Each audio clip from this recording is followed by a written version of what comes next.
no strong objections, we'll crack on. Good afternoon, everyone, and thank you very much for joining this panel session on crypto. Now, crypto and decentralized technologies more generally are a very hot and polarizing topic, with some people hypothesizing that it is or very soon will be the answer to just about everything, and others thinking it's the total opposite, destroying our environment, and that it's destined to be the next technological bubble that bursts our economy. It's also a topic that's been raised in various discussions recently on Ireland about whether this could be an area in which Guernsey could really seriously play. And I'm delighted to have two panelists today who are very involved in the space in different ways. We were actually supposed to have a third panelist, Mark LePage, joining us too, but he's unfortunately been struck down by COVID, so we wish him a swift recovery. But between us, we're going to have an open discussion around crypto in particular, but also some other decentralized technologies as a whole. And our panelists are very kindly going to share some of their opinions and insights on some of the opportunities around these globally and on Guernsey itself. So just before we kick off, I'm very conscious that some people on this call probably have deep expertise in this space, and others like me may be interested in it but have sort of maybe less knowledgeable. So I'd love to just ask everyone to take a couple of moments to complete the poll, which I hope is about to appear, and let us know which category you fall into. So whether you're a Euclid on the blockchain, you're coin basic but ethereastic, or do they call you Satoshi Nakamoto?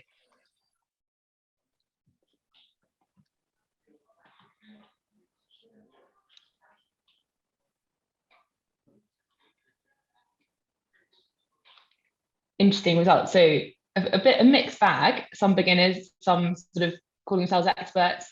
And I defy anyone to be an expert in this space, but certainly a lot of people with a lot more knowledge than me on the topic, and lots of enthusiastic people, as long as that pun was taken as being ethereastic and enthusiastic. Thank you everyone very much for putting that out. So firstly, let's kick off and get to know our panel a little bit. And panelists, I would love Philip, let's start with you. Please, introduce yourself, tell us a bit about your journey into crypto, and sure, in particular, what sort of attracted it to you. Sure. Well, look, my name's Philip Lapelli. I've been in wealth management for 20 years, basically. The first part of my journey here in Guernsey, and then I've spent pretty much the last decade in private banking in Singapore, and have just recently moved back to Guernsey, obviously along with a lot of other people because of COVID, to be nearer the family. So the journey into crypto, I mean, for one thing, I'd say, first of all, with the poll there to begin with, crypto is such an enormous subject that I think that you can be sort of an expert in one portion of it and have absolutely no knowledge about other portions of it. And so there's probably people out here on the call who are more expert than me, but yeah, I've sort of relatively recently got into it. I became aware of Bitcoin pretty early on, and I was pretty negative on the whole thing. I remember discussing it with a colleague when Bitcoin was at $8, and we thought that it was just a flash in the pan, never going to catch on. And that's the view which I maintained for quite a long time, until I think I dipped my toe sort of back in 2017, 2018, just before the big bubble at that point. And that's when I got a bit more interested in it, but nothing really other than interest. More recently, the wealth management company which I've been working with for the last year or two, we found that a lot of our clients wanted to invest into crypto and basically didn't know how to, didn't have the expertise to go and set up the wallets, didn't really sort of feel like that they wanted to take the risk in sort of working out which exchanges to trade on and which not to. So we decided to set up a crypto company, effectively, enabling wealth managers to get access to crypto exchanges and hold the assets in a secure way. So it's really over the last sort of 6 months or so that I've been delving much more into it on that side of things. Thanks very much. Ben, go for it. Sure. Well, good afternoon, everybody. Welcome. My name's Ben. I'm a professional investor. I guess my sort of bread and butter really is investing in large cap equities, or boomer stocks, as I'm sure many of the crypto community will refer to them. But my journey in crypto kind of really started about 18 months ago. It wasn't the first time I'd heard of Bitcoin. I heard of that back in sort of about as early as 2010, I believe. I was reading a newsletter. The people that were writing this particular newsletter were very critical of the US dollar and the demise of the US dollar, and they were referring to this sort of new currency system that had been developed based on software, based on a blockchain, and a mutable blockchain that could be easily verified, peer-to-peer, no centralized third party that had control over the issuance of Bitcoins. And they were very excited about it. It kind of grabbed my attention. I thought it was interesting.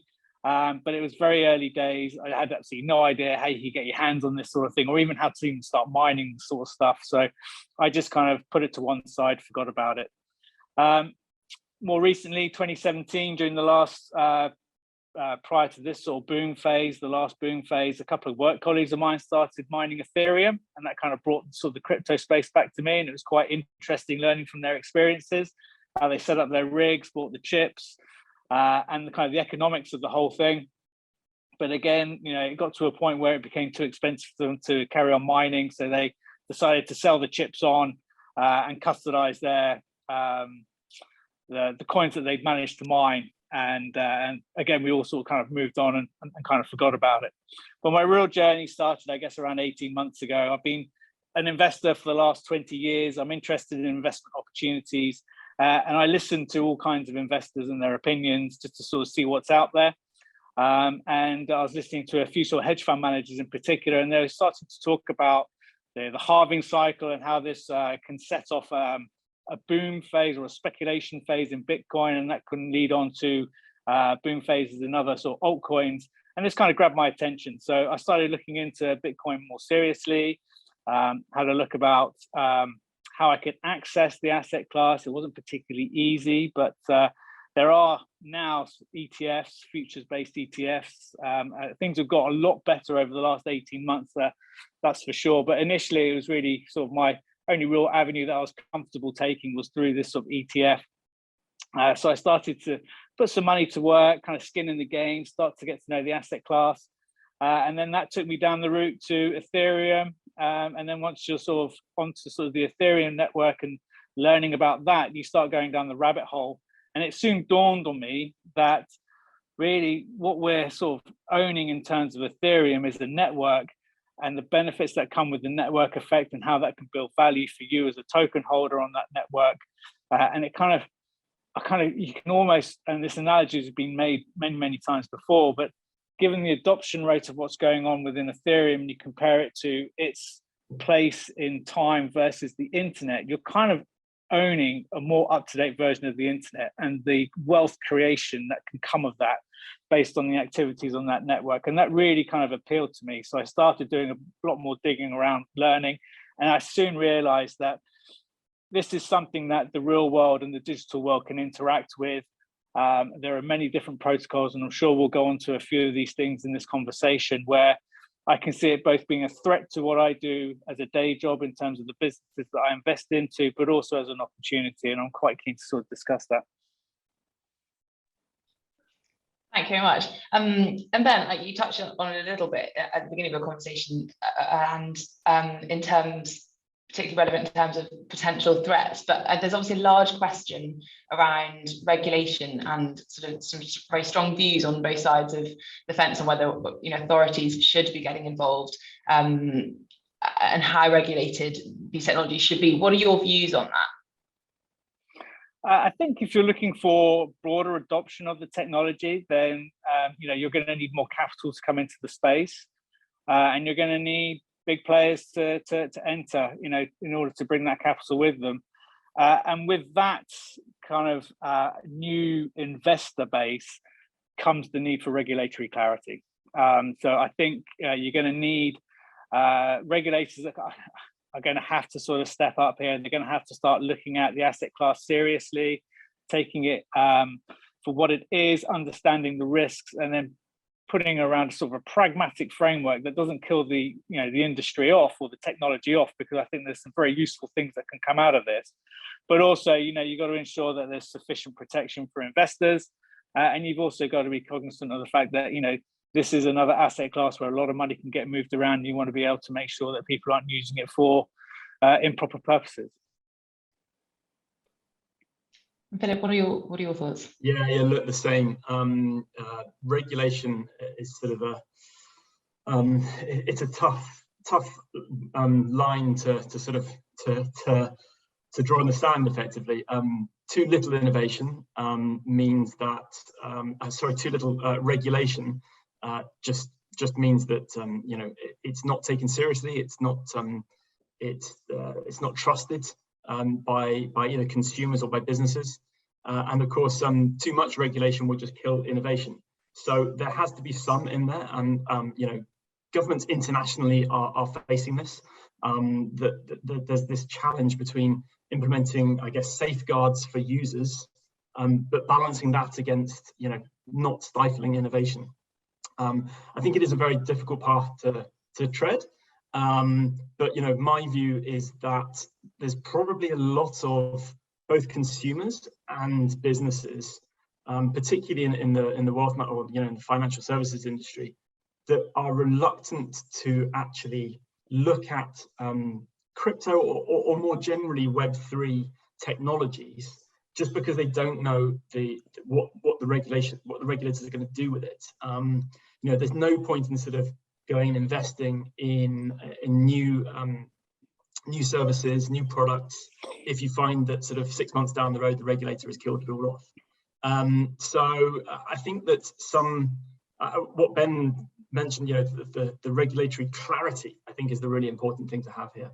And once that's in place, then at least people know, where it's heading, and how much they want to sort of invest their time and effort into these sorts of products and services. Thank you very much. I suppose one particular I find fascinating, particularly around how regulated or not it should be, just in terms of the ridiculous prices of some of these things in the metaverse in particular, and looking at NFTs. Like, there have been some monstrous price tags attached to them. From my sort of little knowledge, like one was sold for $70 million, and it does currently seem like that. Or there's speculation at the moment where whether that popularity is actually decreasing. In February, the number of monthly buyers of NFTs actually dipped below 800,000 for the first time since its peak in January, and the average NFT price has fallen from £7,000 in January to less than a third of that in February.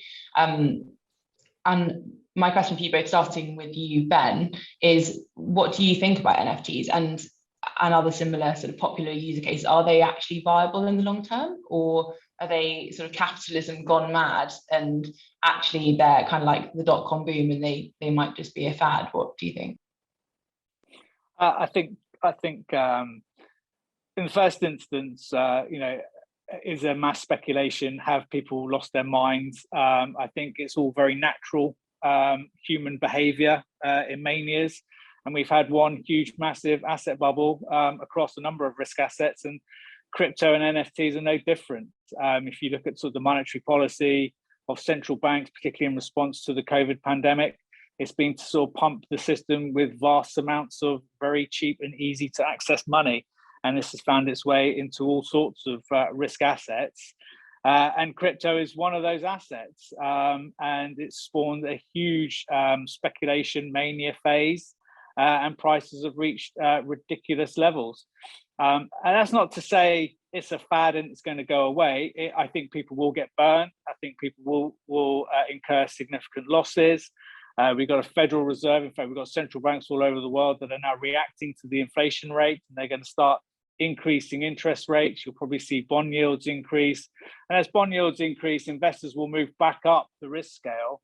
And at the bottom of that sort of capital stack, if you think about the treasuries, US treasuries and other government bonds at the top, and the more speculative assets at the bottom, crypto really does sit at the bottom of that stack. And as money kind of gravitates back up to less risky ways of obtaining a return as yields come back to the fore, then liquidity will dry out of this particular asset class, and you'll get that sort of collapse in pricing.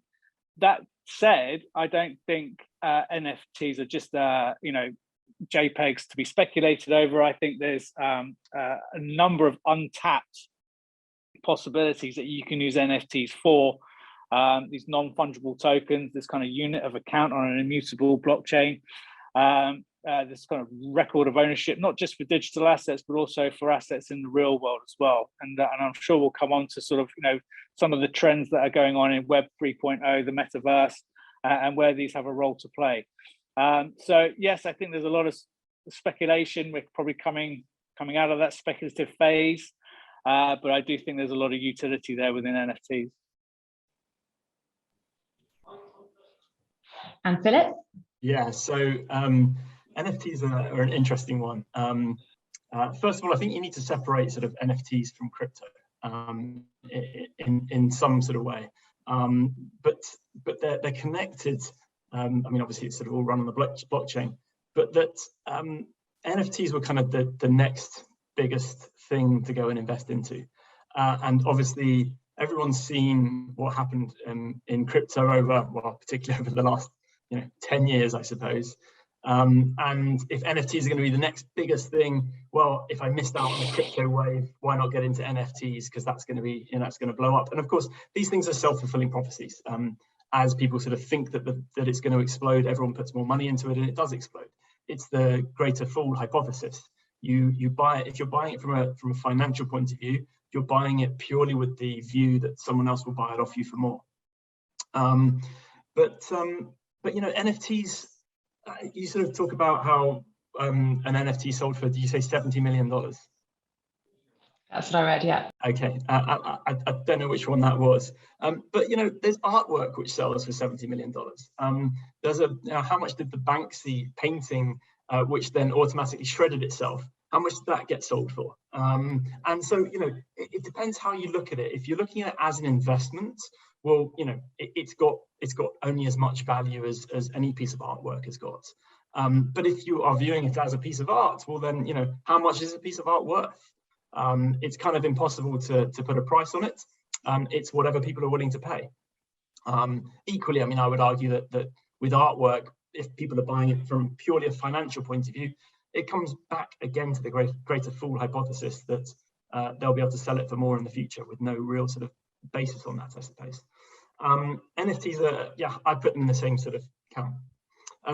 A special sort of situation with NFTs, though, of course, is that there's a lot of wash trading going on. So if I own an NFT, I could own several different wallets and just sell it between the wallets for more and more money each time, which gives the impression that this particular NFT is going up in value to then be able to sell it on to someone else. And I mean, there's been some, probably I should say on this speculation that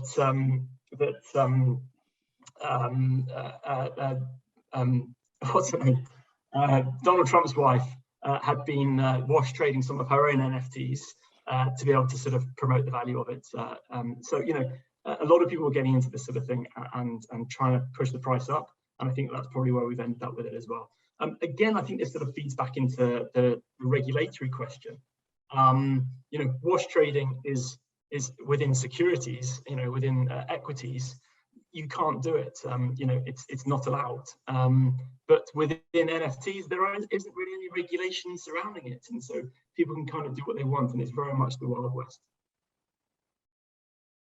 I mean, NFTs are like a form of digital ownership, and I mean, it's quite interesting what you're seeing, and I think I think it is kind of crazy that you can get these JPEGs that people are willing to speculate vast amounts of money for. But there are other sort of applications. And again, it kind of seems a bit gimmicky to me, but, people are taking this really seriously. So, in the metaverse, where you can buy real estate, you can have your own kind of image in this sort of virtual online world where you choose to sort of hang out, and how you sort of identify yourself in this virtual world is as important to these people as it is in the real world. So it's quite interesting to see sort of real world companies such as Gucci, Nike, Adidas coming out with their own NFTs based on clothing that people can wear in the metaverse. And it kind of makes sense to me. If you take yourself and your identity seriously in the real world, and you're spending a lot of time online in the metaverse, then why shouldn't you sort of take yourself seriously there too? I think a number of sort of big major companies are seeing an opportunity here too. So whether it's a gimmick, whether it continues, or whether people will carry on sort of this line of commerce within the metaverse, I think it'd be really interesting to see. But big business is moving that way. I think to that point as well, the real world applications of NFTs, other than kind of the various different rarity of apes, and as you say, sort of funny GIFs or whatever, one proper real world application is in gaming, whether the play to earn games, where you have to have bought an NFT to be able to sort of compete with that within the game. And again, I think there's probably some degree of sort of Ponzi scheme within that there's only a certain number of NFTs available and more players wanting to join. But still, it does create sort of real world possibilities with these things. It probably, we might come on to this later, but it feeds into, as I think Ben was alluding to earlier, that what I believe is the future of Web 3.0, which is the tokenization of everything. Everything becomes an NFT effectively, and how we sort of deal with that going forwards. Yeah, so that is a very nice segue into the next question. I was just going to, on the 70 million artwork, apparently it's one of the CryptoPunk apes exactly that was sold for that crazy amount of money. And just one of the, I think the thing that I struggle with NFTs is I completely agree that the piece of artwork is the value in the, I guess, the value of the beholder. But with an NFT one, like I could just screenshot the picture and then I have pretty much exactly the same version of what they have. But the only difference is I was actually sent a quote from an author on Mashable, and they said, we don't need NFTs, we don't benefit from NFTs. The only anemic value gained upon purchasing an NFT is the ability to truthfully say, I own this NFT, which is just not a significant. But it's the same thing with artwork. And I mean, I wouldn't be able to tell a fake Picasso from a real Picasso. They, to me, would look identical, but yet one would be worth multi-millions and one wouldn't be worth multi-millions. But it's the same thing, to be able to say, well, I actually own the Picasso, as opposed to I own a very good copy of a Picasso. I think that it's the same argument with taking a screenshot of an NFT. Yeah, fair. And I suppose regardless of the side of the fence you sit on, there's a huge amount of brains and resource being tied into creating new versions of these, using these technologies all the time, and sort of new world applications. And you touched on a few of them, both of you, but I'd love to know from you, each of you, sort of what are the newest applications of these that you find most exciting or that you do see as being the future? Ben, you can go first on this one. Well, I think there's, as you quite rightly point out, there's a vast amount of capital being poured into this space, particularly sort of Web.3 and gaming. I think that's where sort of a large amount of capital is being deployed. But for me, it's kind of like the real world applications. How can we sort of take this software based technology and apply it to real world applications? And I think the blockchain has a huge amount of potential to improve efficiencies, cut costs, paperwork, reduce error rates. So I think that's something I think businesses should be looking at and probably taking a bit more seriously. And in terms of sort of the opportunity within sort of like the actual crypto space itself, I mean, the decentralized network, I think, is an interesting idea. I'm not entirely sure how regulators are going to sort of deal with, particularly, the decentralized finance aspects of this, and also sort of the marketplaces for NFTs. But NFTs themselves, I think, are really quite interesting. And it sort of does go back to this kind of source of provenance of the artwork, or whatever sort of the asset, the digital asset is, but also, you know, how you can use these things to create communities and to offer benefits within those communities with not necessarily any financial benefit. So I just think it's such a broad subject that I don't necessarily have any sort of one area of expertise or particular interest. I'm just fascinated about how we can interact with this stuff and what the opportunities are going forward. And for me, it's just such a vast subject that I'm still trying to get my head around it all, quite frankly. I think we all are. Philip, what about you? Yeah, so, I mean, similar to Ben, this is a vast subject, but I think in the immediate term, particularly where my focus is at the moment with the company which I'm with, it's across Singapore and Australia at the moment, but is being able to allow investment managers to be able to offer crypto to their clients, so it becomes part of a wealth management portfolio. You know, I think that lots of people are considering in their investment portfolio to sort of hold, you know, 3-5% in different crypto, but at the moment it's a very difficult thing to do, and you can't really hold it alongside your equities and bonds and funds and things like that. So that's what we're sort of trying to change in Australia at the moment. So that's my sort of immediate focus. The short-term focus, I think DeFi, decentralized finance, has got an amazing role to play. The thing which is sort of exciting about it is that once everything's sort of held on the blockchain, then you reduce a lot of risks. Your risk is then sort of becomes whatever the smart contract is written to do, but you take out, I think, a lot of counterparty risk. And so I think that's going to be an exciting thing to look at over the next couple of years. Certainly in DeFi at the moment, you know, you can generate pretty good returns, but the risks are difficult to work out at the moment. But I think that as it becomes more regulated, it's going to be easier to work out. The returns will probably drop a bit, but that's something exciting to look at in the next couple of years. I think going forward from that, the thing which excites me about the whole Web 3.0 is that we're looking at decentralized everything.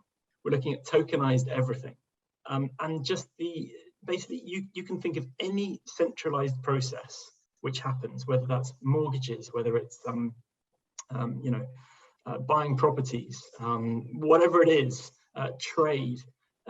It can all be put on the blockchain. It could all be tokenized, and the possibilities that opens up is effectively whatever you can think of.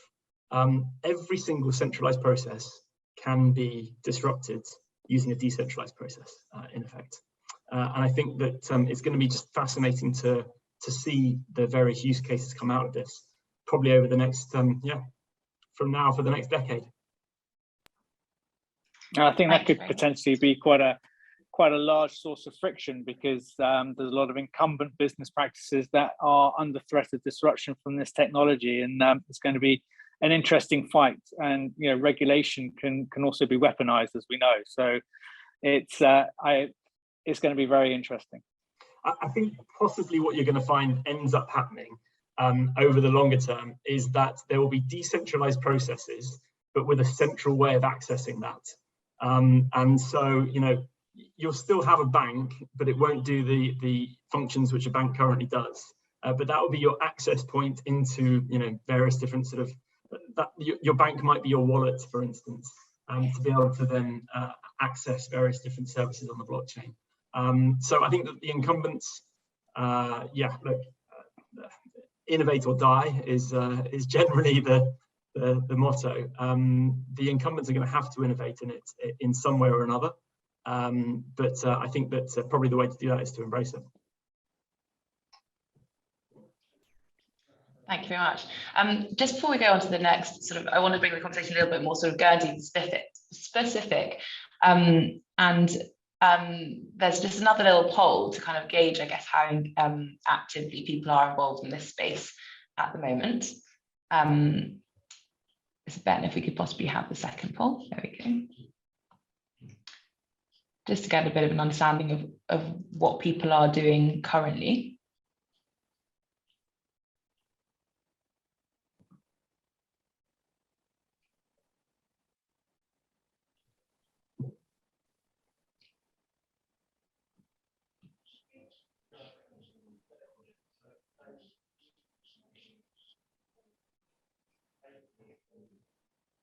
If we could have the results of that poll.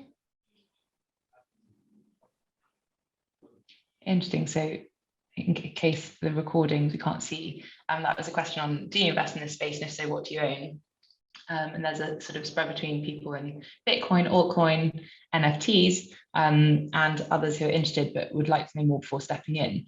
I guess a particularly good, sort of proxy for whether people are actually getting skin in the game themselves. But I guess overall there is a real drive to encourage and sort of promote innovation on the island. And if actually anyone heard the great panel session earlier today, I hope they'll agree there was some great discussion around how we can hope to do this more.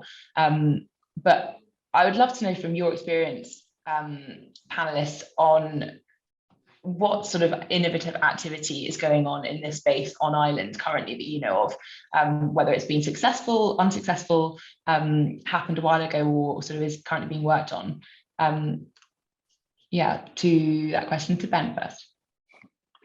Yeah, I think what's really interesting is that Guernsey approved a physically backed Bitcoin ETF not so long ago. And I think that really sort of highlights, I guess, the innovation that people want to sort of bring to the island, but also the pragmatism of the regulator to allow this to happen. There are a number of significant hurdles that had to be consulted over, worked with alongside with the regulator, come up with solutions. I think they had to rewrite some of the law as well in order for this to be a viable project. But it was a success, and they were able to launch it. And I think that's just a real sort of feather in Guernsey's cap. It does have that sort of pragmatism and approach to this type of new asset class. As a firm, we've looked at tokenizing gold. We have a precious metals trading desk, so people can sort of buy and sell physical precious metals, gold, silver, platinum, that sort of thing. And we did look at sort of being able to tokenize that. And again, within the framework, the regulatory framework that we already operate within. So we haven't pressed the button on that as at this moment in time, but these are the sorts of things that we are considering and actively looking at in this space. Great, thank you. Philip? Just to that point, I think Guernsey's sort of a little bit further down the road. Or not as far down the road, a little bit behind on kind of the regulatory side of things. The vast majority of my experience in this space actually is in Australia and Singapore. And to Ben's point, one of my sister companies actually has tokenized gold about 2 years ago in Australia. And they've got huge volumes of physically backed tokenized gold and silver, and that's one of the sort of products that we offer on our platform over in Australia. So there are other jurisdictions which are a lot further ahead on these things. As you say, then there are some innovative things going on, like the Bitcoin ETF, which I think is a great start. I think that sort of a lot of stuff in Guernsey is focusing on, it's playing to Guernsey's strengths already. So Guernsey's very big into fund admin, and so sort of having a fund based here within crypto kind of makes sense. But I think that the next steps, I would love to see innovation going on, which is not just sort of slightly changing something, but really taking some radical steps. And I think that that's going to take a bit more regulation to come in to be able to allow that. Question from one of our panelists. How does the new Bitcoin ETF launched in October practically benefit the island in terms of employment, skills, companies brought to Ireland, etc.? To Ben first. That's a good question. I wasn't really involved in the actual sort of project itself. I know people who were. I think basically it shows how pragmatic the island is, and it may attract more business of that ilk, which I think should favour one of our bigger industries over here, which is fund administration. And hopefully, as investors are looking for more innovative ways of accessing potential returns, and crypto being one of those growing asset classes where returns can be gained from, the more funds that we can launch in that space, I think the more credibility our administration area will have, and the more sort of the greater our ability to compete in what is an incredibly competitive space. Yeah, absolutely. And I think that the you know, on the back of sort of one fund, you probably can't particularly measure it, but the people who were involved in that fund, having gone through that process, they would have massively upped their skills within you know, understanding what we need in the islands on crypto basis.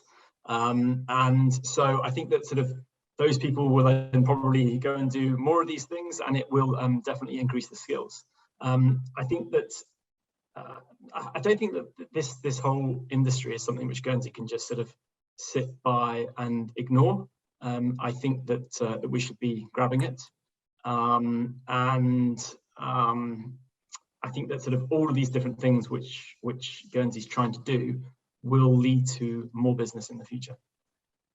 Very nicely sort of leads on to the next question, actually, which was sort of specifically within Guernsey, particularly because of the massive financial services industry we have. I'm actually on Guernsey right now, even though not normally. But how can we embrace this, and what should Guernsey, or what could Guernsey be doing? What do you see as the biggest opportunity areas? Sorry, to Philip. Oh, right, okay. Look, I think that as I was sort of mentioning earlier, with Web 3.0, the opportunity is anything you can think of. Now, obviously, in Guernsey, financial services is kind of our thing over here, and so I would imagine that the way that Guernsey is gonna sort of get into this is by putting some sort of Web 3.0 crypto services alongside the existing financial services which we already offer. So, you know, for instance, what we're doing out in Australia is enabling wealth advisors, trust companies, that sort of thing, to be able to invest in crypto alongside their equity portfolios. That's sort of a great first step down this road. But as to sort of the longer term, the world is our oyster, I think. Thank you. And Ben? Yeah, I just think, you know, Guernsey needs to sort of have a good look at itself and sort of basically leverage off its strengths. You know, we do have a large financial services base here. We do operate in a very competitive marketplace, and we've got to keep ourselves relevant. We've got to keep ourselves efficient. We've got to keep our cost structures down, and we've got to keep our intellectual property up. And, you know, if the world's innovating more towards this space, then, you know, we can't ignore it. We've got to take it seriously. And the more kind of discussions we have around this space and understanding, you know, what's required in order to keep our competitive position intact, then, you know, that's what we should be doing. And, you know, hopefully this is the start of many kind of discourses that we can have on the subject. Yeah, and I mean, I think that the really important point there is the general ecosystem as well. You know, it's all very well having one person or one small group of people who are trying to innovate in this space, but without the rest of the ecosystem being there, it's not really going to get very far. So I think that yeah, as Ben says, sort of the more conversations we have about it, the more ideas that people come up with, and the more discussion, public discussion there is with government and with the regulator, the better off we're going to be in Guernsey. Thank you very much, and we'll sort of come on to a bit of that in terms of building the ecosystem in a minute. But I actually want to ask the audience now the final poll question on the sort of question of how we can encourage more of this. A question around what the potential challenges are or the obstacles are in terms of doing this.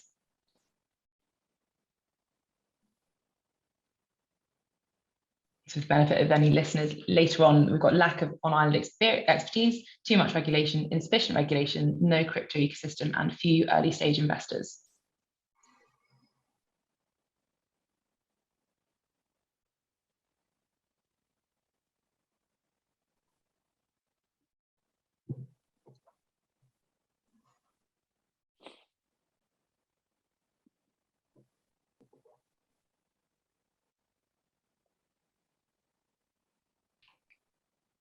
The ecosystem certainly seems to be the prevalent point from everyone in the audience, including but yeah, also a lack of on-island expertise, and then a little bit of there being insufficient regulation. Thank you very much, audience. So rather than sort of going in detail through all the sort of pain points, and thinking of the negatives that currently exist, what about switching around and thinking, what are the, what's your kind of wish list for Guernsey? What would you think that Guernsey could or should be doing to really embrace the opportunity?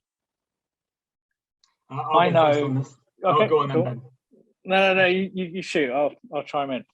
Well, I mean, I think unfortunately, Katie, I'm probably just going to turn around those negatives and sort of make them positives as to what we should be doing. And an ecosystem, you can't sort of really just create an ecosystem. That's something which happens over time. And I think that we need to be sort of fairly pragmatic about trying to get an ecosystem going. We can start it off, but it's something which takes a long time to get there. And so these sorts of conversations are the way to get there.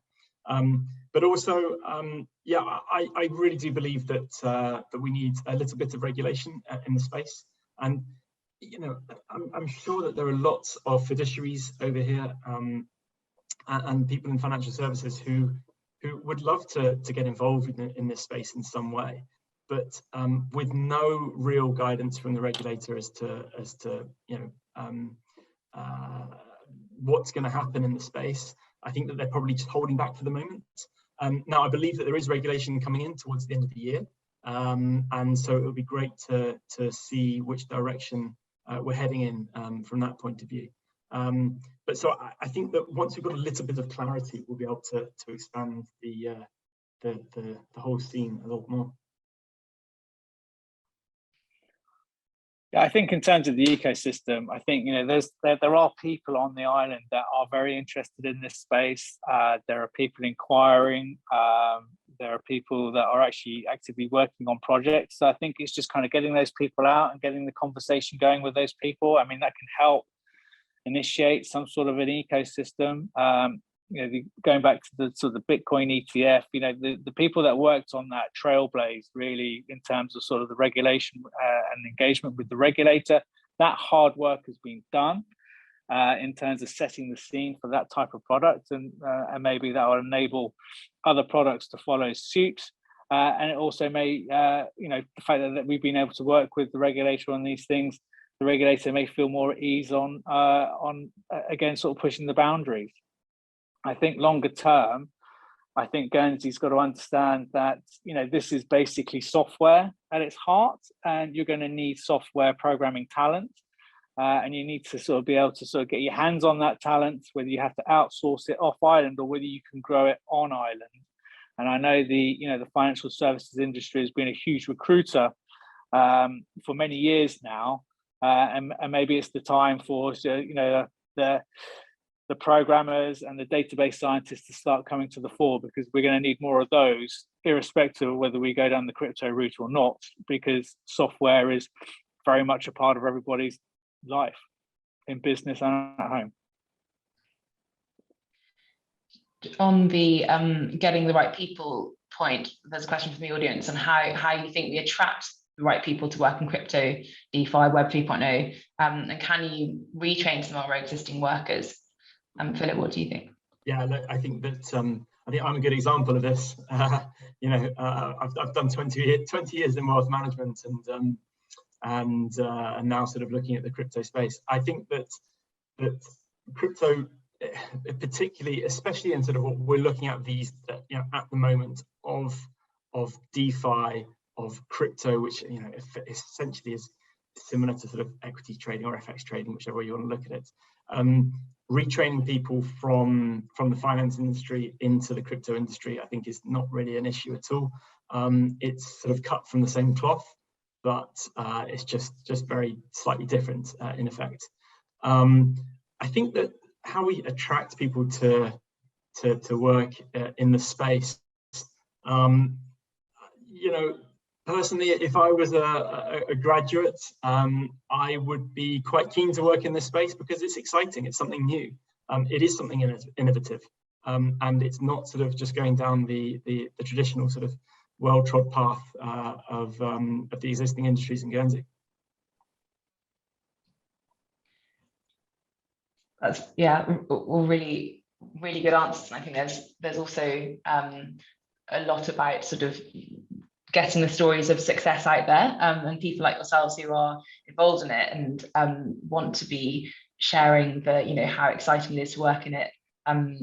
There's a lot to be said for that. And the kind of mentoring idea, I know in previous discussions you talked about the need for mentors, and there is activity going on like this. It's sort of events such as this, and the opportunity to be mentored if you're looking to set up a business through the Digital Greenhouse, and activities sort of being pushed by the economic development, and yeah, hopefully that all of these together will start to really build the ecosystem, and get people talking about it more, and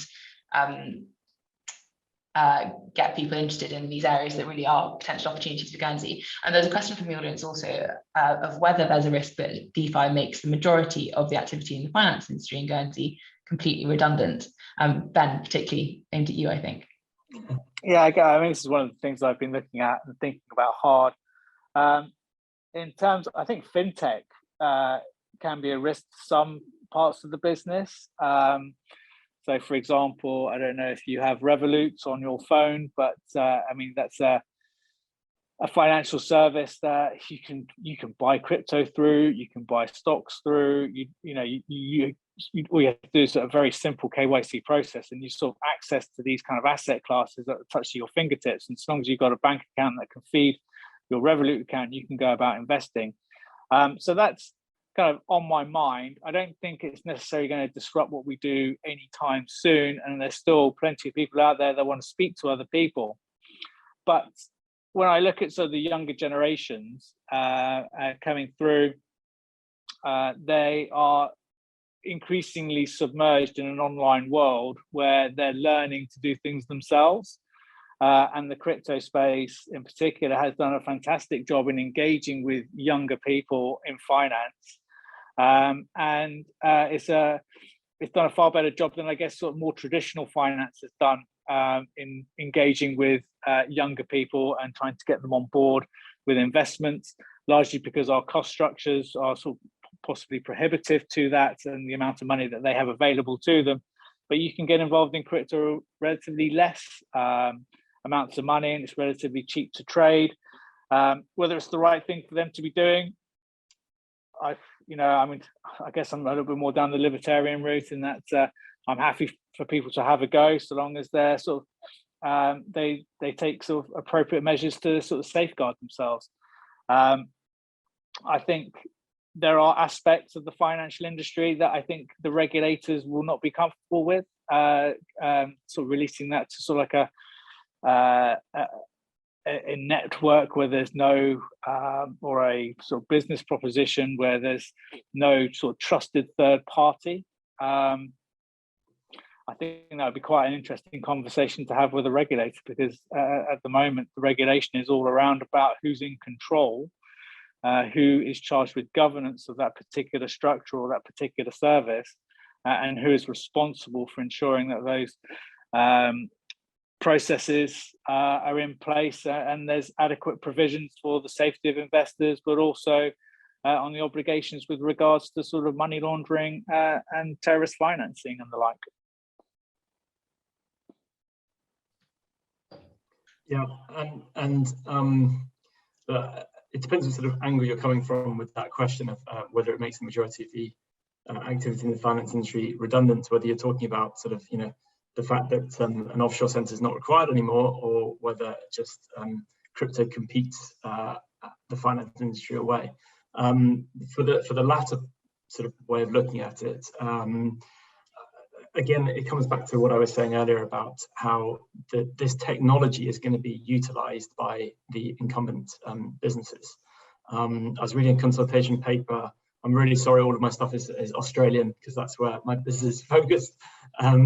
But from the Australian government, and you know, they're talking about how the Australian Stock Exchange is replacing its clearinghouse settlement system with a blockchain system. So, you know, it's still going to be that trusted third party, but in a decentralized system of sort of tracking the ownership of something.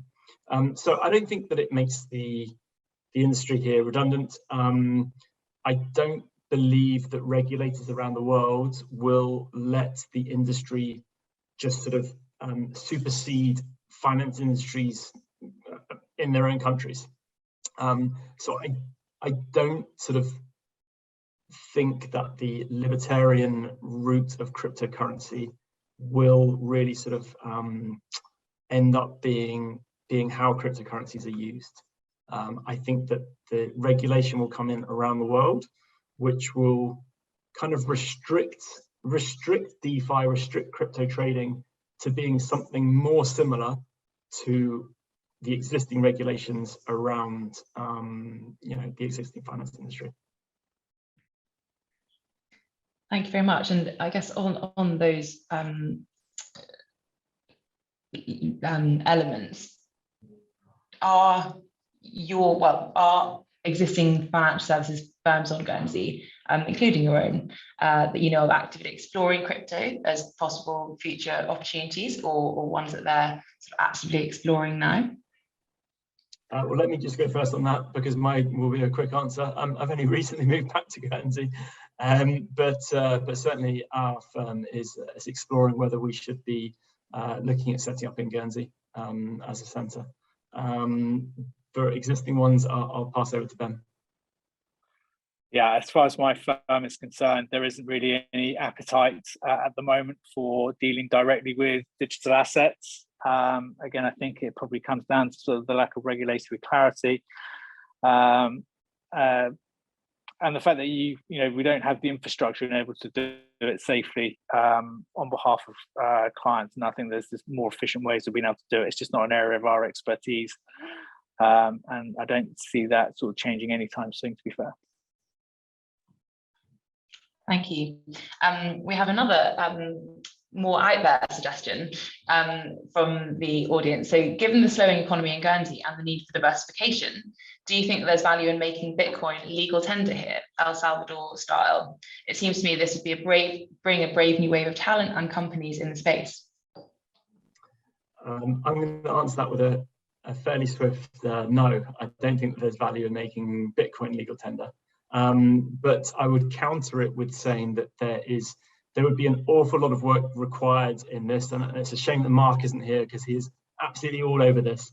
But whether we could have a stable coin, a Guernsey stable coin, for instance, which would do a similar sort of thing, but without possibly the volatility of actual Bitcoin. Anything to add on that one? Yeah, I mean, you can probably, instead of making it legal tender, you could probably encourage maybe the states of Guernsey to take a position in possibly Bitcoin. There's the sort of the store of value arguments, a narrative that's quite persuasive in the marketplace. There's only going to ever be 21 million of these digital assets. And if adoption continues to increase and more money starts chasing fewer securities, then the price of that asset is going to climb. In terms of making it legal tender, I see no real reason why we should be now.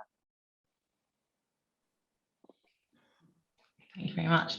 And I guess my final question to you both would be, what would be your leaving thought you'd like to leave the audience with today? For me, I think it's just that it would be fantastic to see more innovation in Guernsey, and I think this is I think where we are with crypto is kind of the very, very start of Web 3.0. So the first web was kind of static web pages, and then that sort of blossomed into e-commerce, and then Web 2.0 was, I kind of say that it started with something like Friends Reunited, which was the sort of start of sort of social connections on Web 2.0. And then that sort of exploded into, Twitter and Instagram and all these things. And where we're with crypto is just the very start of Web 3.0. And so it's going to blossom into all sorts of diverse opportunities. And I think it'd be fantastic to see Guernsey taking a look at some of these, and hopefully, outside of the finance industry as well. we're particularly talking about it, I think, probably because crypto is very much within the finance industry. But Web 3.0 doesn't have to just be finance, and it would be fantastic to see, a lot more innovation going on right here. Yeah, I mean, I just probably reinforce that point, saying, don't dismiss the technology.